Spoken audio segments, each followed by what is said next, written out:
Oke, selamat pagi teman-teman. Kami dari proyek 2 ingin menjelaskan tentang Plan Resource Management. Ya, kelompok kami terdiri dari 5 anggota. Pertama, Jan Sepa, kedua Inggris, ketiga Agung, keempat Ane, kelima William. Nah, di sini kami ingin menjelaskan bahwa manajemen sumber daya proyek sangat penting karena proyek IT sangat bergantung pada manusia.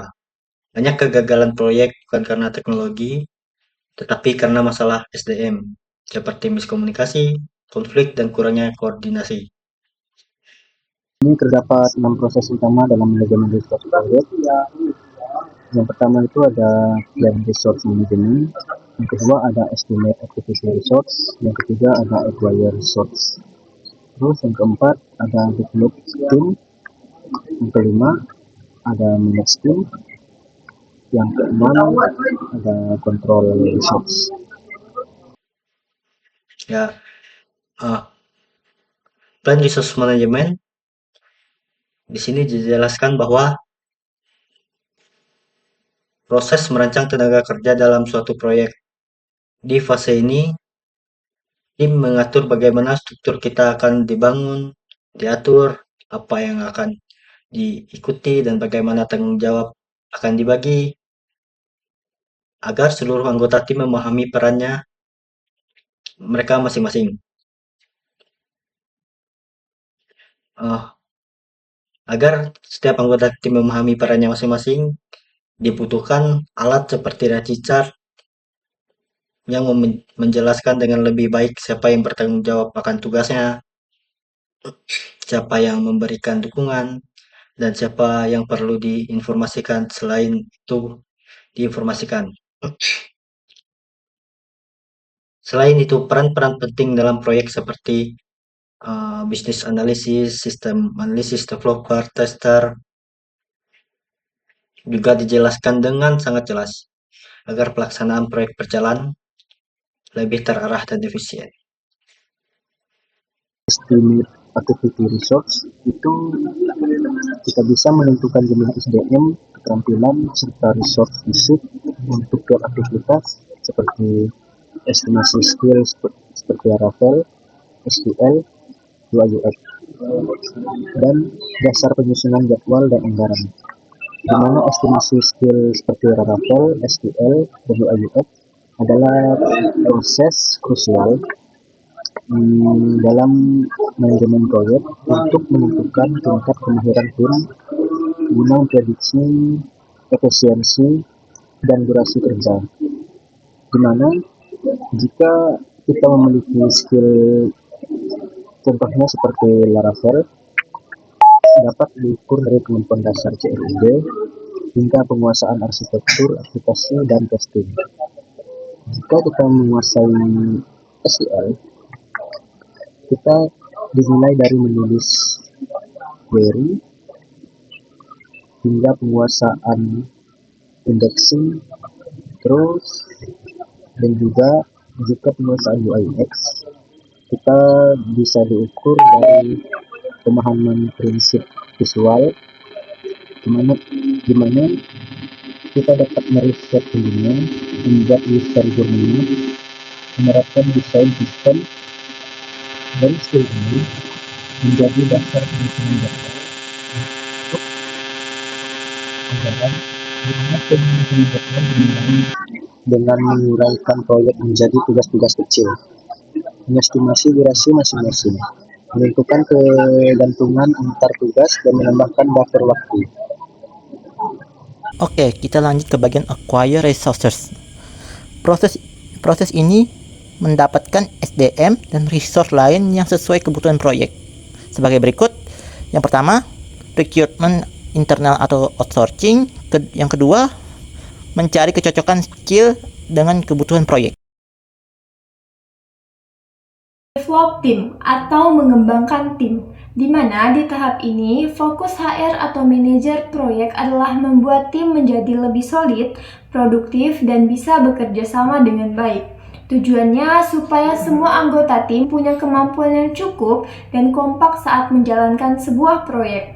Cara pengembangannya bisa dengan 1. pelatihan teknis, di mana memberikan training sesuai kebutuhan proyek, misalnya pelatihan coding, penggunaan tools baru, atau peningkatan skill tertentu. Kedua, ada team building dan workshop, di mana kegiatan ini untuk memperkuat kerja sama tim, meningkatkan komunikasi, dan membangun kepercayaan antar anggota tim. Ketiga, ada mentoring untuk peningkatan kualitas kerja, di mana ada senior atau mentor yang akan membimbing anggota tim agar hasil kerja lebih baik dan lebih konsisten. Pada tahap ini, memastikan anggota tim berkembang, makin bisa bekerja sama, dan punya skill yang mumpuni untuk menyelesaikan sebuah proyek. Selanjutnya, ada manage team, di mana mengelola tim. Pada tahap ini, manajer fokus mengawasi dan menjaga kinerja tim selama proyek berjalan, supaya tetap stabil dan produktif. Hal yang dilakukan, 1. Monitoring progres dengan Trello atau Jira. Menggunakan tools manajemen proyek untuk melihat tugas mana yang sudah selesai, yang sedang dikerjakan, dan yang tertunda. Yang kedua, ada menyelesaikan konflik, di mana jika ada masalah antar anggota tim, HR atau manajer harus membantu menyelesaikan agar tidak mengganggu pekerjaan selanjutnya. Yang ketiga, ada memberikan feedback rutin. Manajer memberikan masukan secara berkala agar tim tahu apa yang harus diperbaiki dan apa yang sudah bagus. Tahap ini memastikan agar tim tetap berjalan sesuai rencana, produktif, dan tidak terganggu oleh konflik apapun. Oke, pada subbab berikutnya itu adalah control resource. Adalah proses untuk memastikan bahwa semua resource fisik seperti alat, peralatan, fasilitas, dan bahan yang sudah dialokasikan ke proyek digunakan dengan tepat, tersedia saat dibutuhkan, dan tidak terjadi pemborosan atau kekurangan. Proses ini dilakukan selama monitoring dan controlling proses grup. Tujuan utama dari control resource adalah mencegah overload atau underuse. Artinya, project manager harus memastikan resource tidak terpakai terlalu berlebihan atau overload yang menyebabkan kelelahan, kerusakan alat, atau biaya membengkak. Dipakai terlalu sedikit atau underuse, menyebabkan pemborosan dan menurunkan efisiensi. Yang kedua itu adalah penyesuaian alokasi SDM. Jika ada anggota tim yang berlebihan bekerja atau kekurangan tugas, maka alokasi harus diatur ulang agar seimbang. Yang ketiga ada pemantauan menggunakan alat dan waktu kerja. Contoh, memastikan alat tersedia saat dibutuhkan, memastikan jam kerja sesuai dengan jadwal, memastikan alat tidak idle atau menganggur terlalu lama. Oke, terakhir, software for resource management. Perangkat lunak ini membantu memvisualisasikan beban dan penggunaan resource, seperti contohnya Microsoft Project, resource histogram, dan resource leveling. Jadi, kesimpulan pada bab ini menjelaskan bahwa SDM adalah fondasi keberhasilan dari proyek SI. SDM atau sumber daya manusia merupakan faktor paling kritis dalam keberhasilan proyek. Dengan pengelolaan yang baik, mulai dari perencanaan, rekrutmen, pembinaan tim, hingga pengendalian proyek berjalan lancar, efektif, dan sesuai jadwal. Perencanaan hingga kontrol harus dilakukan secara konsisten. Project manager perlu soft skill yang kuat untuk membimbing tim. Sebelum kami akhiri presentasi ini, saya akan menutupnya dengan pantun terlebih dahulu. Bunga mawar ditaruh di nampan, diberi air supaya tidak layu. Cukup sekian dan kami ucapkan, tolong jangan ada yang bertanya I love you. Sekian dan terima kasih.